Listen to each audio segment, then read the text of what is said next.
Savez-vous que si vous ne faites pas de bons choix de reproducteurs, c'est-à-dire les coques que vous voulez utiliser pour la reproduction, si vous ne faites pas un très bon choix, vos investissements dans la reproduction de poulets Goliath seraient réduits à zéro. Oui, ce serait réellement réduit à zéro parce que vous n'aurez pas les taux de fertilité qu'il faut dans votre ferme, dans votre poulailler. Donc, sachant cela, il est important de faire de bons choix pour vos reproducteurs mâles, c'est-à-dire pour vos coques qui vont vous servir de reproducteurs pour cocher les femelles que vous aurez dans votre poulailler et avoir des œufs fertiles. Mais quels sont les critères qu'il faut prendre en compte, qu'il faut considérer pour faire un bon choix de coq reproducteur pour assurer les meilleurs résultats dans votre élevage? C'est ce dont nous allons parler dans cette vidéo. Nous allons énumérer quelques critères à prendre en compte pour optimiser vos résultats de fertilité, pour rentabiliser vos investissements dans votre élevage de poulets Goliath. Alors, si c'est un sujet qui vous intéresse, je vous prie de vous abonner, d'activer la cloche de notification, de liker, de partager avec tous ceux que le sujet pourrait intéresser pour aider la chaîne à grandir. Et vous pourrez aussi mettre en commentaire vos préoccupations pour qu'on puisse savoir quelle vidéo tourner les prochaines fois pour vous aider.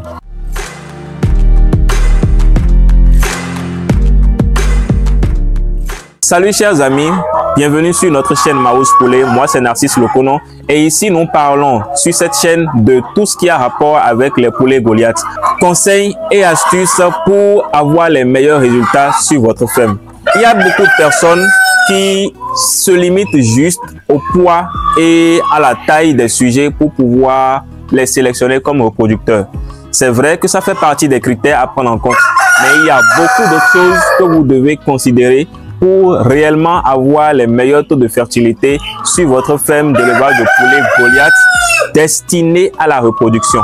Donc pour commencer, déjà que vous avez défini votre objectif qui est la reproduction, il faut penser à ce que vous voulez avoir à la fin. Est-ce que vous voulez avoir des sujets qui vont vite grandir, vite vous donner les poids pour consommation, ou bien vous voulez avoir des sujets qui vont être prolifiques sur le plan de la ponte? Ici, dans notre cas de la race Goliath, les deux critères nous intéressent, les deux paramètres nous intéressent. Nous voulons des sujets qui sont prolifiques pour la ponte et nous voulons également des sujets qui vont vite grandir pour pouvoir les engraisser et les mettre sur le marché pour la consommation. Donc, les premiers paramètres à prendre en compte, premier critère, nous avons dit déjà, ce que tout le monde prend en compte, c'est la taille et le poids. Votre sujet doit avoir une taille intéressante en relation avec les gabarits des poulets Goliath. Parlant des coques, vous devez observer leurs pattes, les pattes qui sont assez volumineuses. En parlant de la circonférence, donc vous devez observer cela déjà dès leur bas âge. Faites attention à ces critères-là. Des sujets qui grandissent vite et qui atteignent vite le poids de consommation. C'est parmi ces sujets-là que vous devez sélectionner vos reproducteurs mâles. Donc pour un bon choix de mâle reproducteur, vous devez faire attention au poids, à la taille et à la largeur de votre sujet. Donc votre sujet peut être grand, avoir le poids, mais ne sera pas grand en largeur. Alors que ce que nous voulons, c'est que ces progénitures aient de très bons poids dès qu'ils atteignent 8, 9 et 10 semaines. Donc essayez de regarder également la largeur et leur posture. Un autre critère qu'il faut prendre en compte, c'est leur plumage. Le plumage de votre sujet doit s'adapter à son corps. Donc que ce soit un coq à plumes hérissées, vous ne devez pas avoir des coqs qui ont leurs plumes qui sont ébouriffées. Ce sont des signes de maladie. Donc les plumes de vos sujets doivent suivre leur corps, surtout les plumes qui sont brillantes au niveau du dos. Ça doit suivre leur plumage, leur corpulence, et ils doivent aussi également avoir les plumes de la queue qui sont dressées vers le haut. Là, vous saurez que votre sujet aura une carrure imposante dans votre poulailler. Ce paramètre est très important parce que votre coq dans votre poulailler doit être imposant, doit être protecteur et doit assurer une certaine sécurité à vos poules.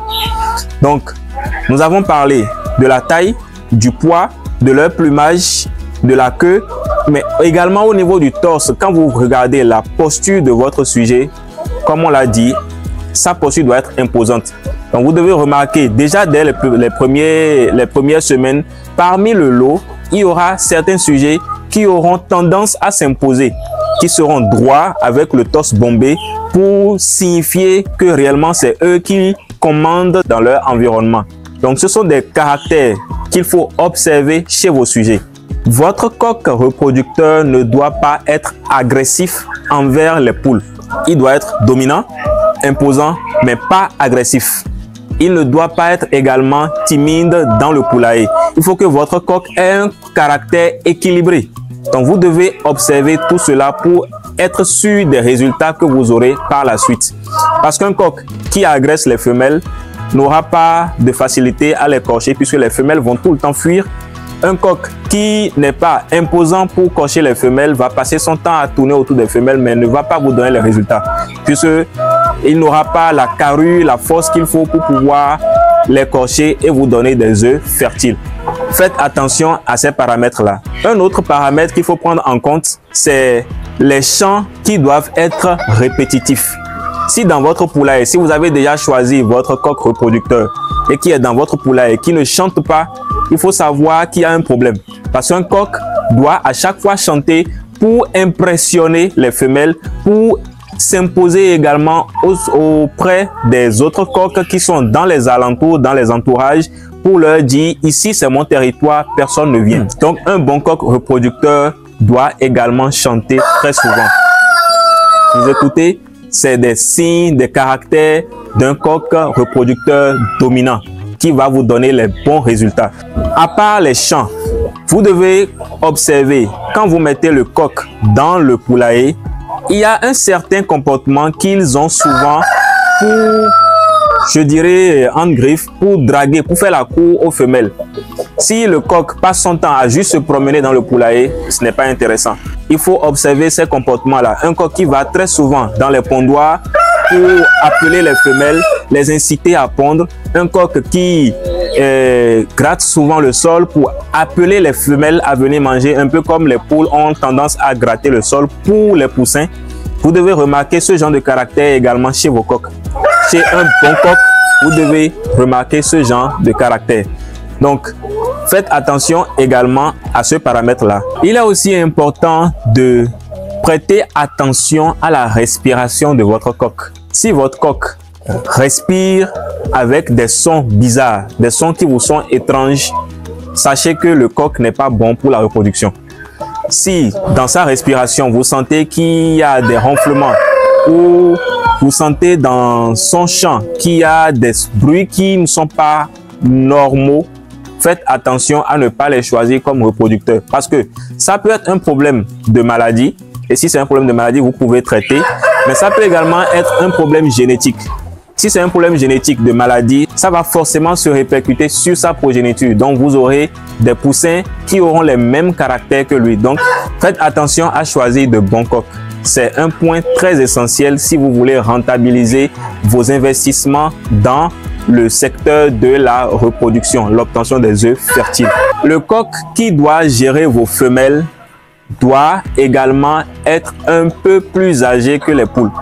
Soit ils ont le même âge, soit il sera un peu plus âgé qu'eux. Sinon, vous risquez d'avoir des poules qui vont s'imposer, qui vont s'opposer au fait que le coq puisse les cocher. C'est vrai que vous pouvez arriver à des moments où vous avez un coq jeune, mais qui est très productif, très dynamique et arrive à s'imposer. Mais généralement, les poules ne se laissent pas cocher par les coqs qui sont plus jeunes. Donc, faites attention à cela également dans votre poulailler. Et comme tout être vivant, ils ont une durée de productivité. Généralement, après 2 ans, 2 ans et demi, il faut penser à renouveler vos coqs reproducteurs. C'est vrai que vous pouvez avoir des coqs qui seront toujours dynamiques, mais ils peuvent ne pas être fertiles. Ils vont cocher, mais le taux de fertilité de vos œufs ne sera pas au rendez-vous. Donc, pour cela, vous devez observer avec les œufs que vous mettez dans la machine le taux de fertilité, le taux d'éclosion des poussins. Parce que si l'énergie qu'il faut transmettre aux poussins par les gènes n'est pas suffisant pour que le poussin puisse becquer, sortir de la coquille, le poussin peut bien se former, mais n'arrivera pas forcément à sortir de la coquille. Donc, vous devez également faire ces statistiques-là en relation avec le coq que vous avez dans votre poulailler pour assurer les meilleurs résultats. Vous devez être attentif sur le taux de fertilité, taux d'éclosion, pour savoir si votre coq vous donne les bons résultats. Maintenant, si vous avez observé tout ça, si vous avez pris en compte tous ces paramètres et que votre coq n'est toujours pas productif ou bien ne vous donne pas le taux de fertilité qu'il faut, sa destination, c'est la casserole. Là, il n'y a pas de pitié puisque vous investissez votre argent, il doit vous donner les résultats qu'il faut.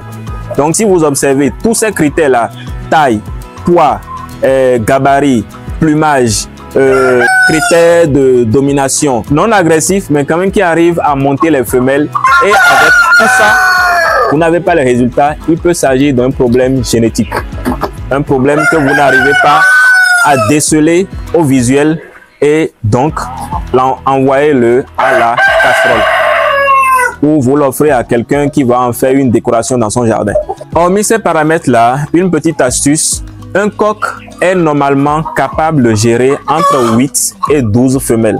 Maintenant, suivant les gabarits de nos Goliaths, déjà qu'ils sont de poids un peu plus lourd, le conseiller est de mettre à leur disposition 6 poules. Si vous mettez 6 poules à la disposition d'un coq et que vous n'avez pas un taux de fertilité qui en voisine 80, 85 voire 90%, autant l'éliminer en même temps. Et vous cherchez un autre coq qui va répondre de façon correcte à vos besoins, à vos exigences dans votre ferme. Donc, taux de fertilité, il faut faire attention, le nombre de femelles à leur confier et tout ce qu'on a cité comme critères pour obtenir les meilleurs résultats. Alors, si vous avez aimé le contenu de cette vidéo, n'hésitez pas à vous abonner. Si vous avez d'autres critères que vous avez l'habitude d'observer sur votre ferme pour choisir les meilleurs reproducteurs, les meilleurs coqs, mettez-les en commentaire pour partager avec nous vos connaissances, un peu comme nous sommes en train de partager avec vous, pour que ensemble nous puissions découvrir d'autres horizons en termes de connaissances. On ne finit jamais d'apprendre, on est là pour s'entraider. Donc dans les commentaires, n'hésitez pas à partager avec nous vos préoccupations et vos conseils pour nous aider à apprendre davantage et aider l'Afrique à grandir dans le sens de l'autosuffisance alimentaire. Merci beaucoup à vous. Abonnez-vous, likez, partagez et à la prochaine.